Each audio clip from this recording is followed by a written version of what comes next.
Hi, my name is Laura Dlugolecki, and I work with Vermont's Lakes and Ponds program.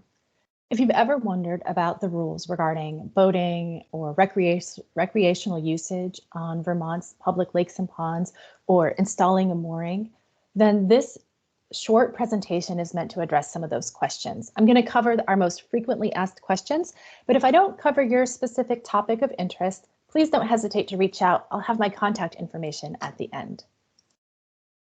I want to start by saying that Vermont's public lakes and ponds are public. They are for everyone, and they're held in the public trust. Because of that, some activities that occur in public waters might require authorization.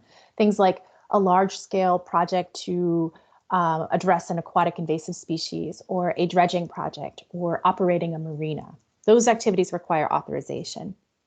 However, there are some smaller things that can be done without a permit, like the installation of a private non-commercial dock. As long as they meet a certain set of standards, most of these docks don't require any kind of permit.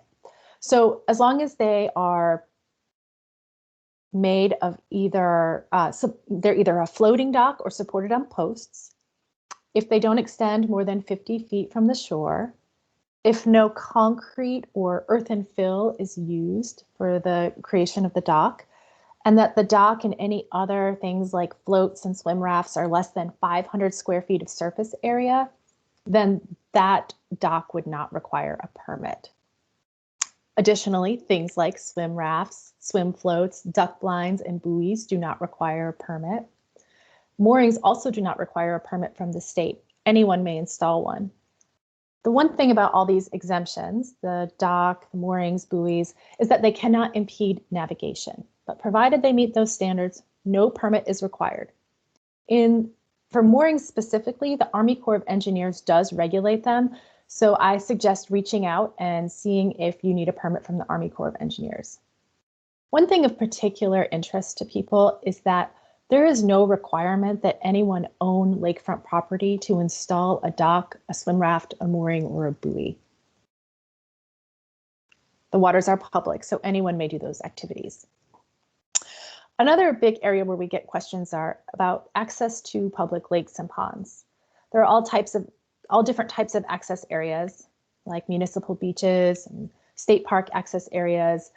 The Vermont Department of Fish and Wildlife access areas are in place to provide access to public waters for fishing and boating related recreation. These are not to be used as swim areas or recreation or picnic areas. Those activities are prohibited. If you have concerns about activities at these locations, those concerns should be reported to Vermont's Fish and Wildlife game wardens.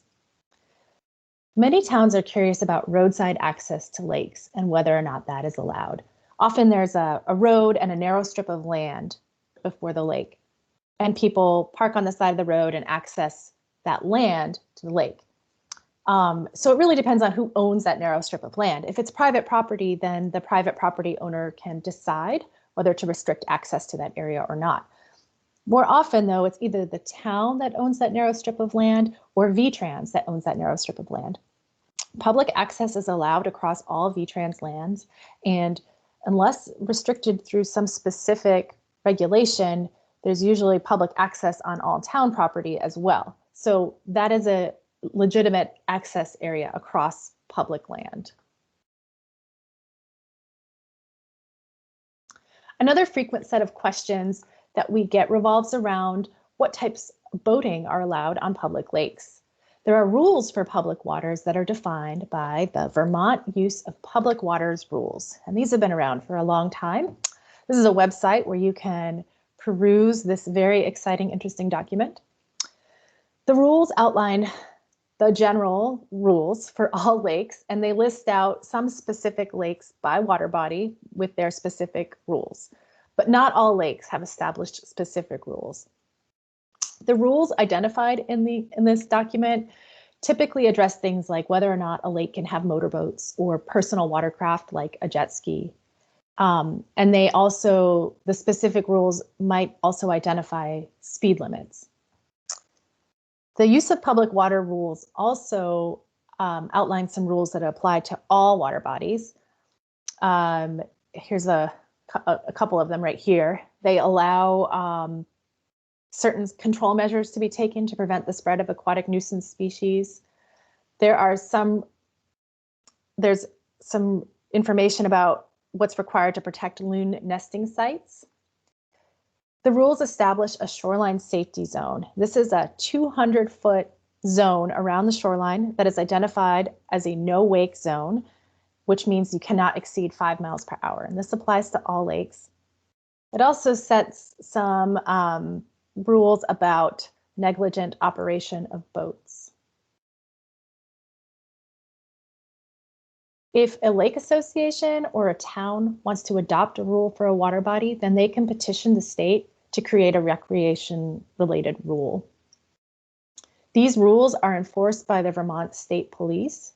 If you have issues about people violating these rules, you can report them to the Vermont Police or to the local game warden as they partner with the police for these issues. The feedback that we've gotten is the best way to deal with these conflicts is to take video and photos of the issue, write down boat registration numbers and descriptions of the activity and the date and time that these issues are occurring. Vermont law requires all motorized boat and jet ski operators born after January 1, 1974 to pass a boater safety course and to carry a boater education card. So it's important to encourage people to get certified, and they can go to this website to take their boater safety course. And that's it. So if you have any additional questions, again, my name is Laura Dlugolecki, and you can reach me at that email address. Thank you for taking the time to listen to my rapid fire talk.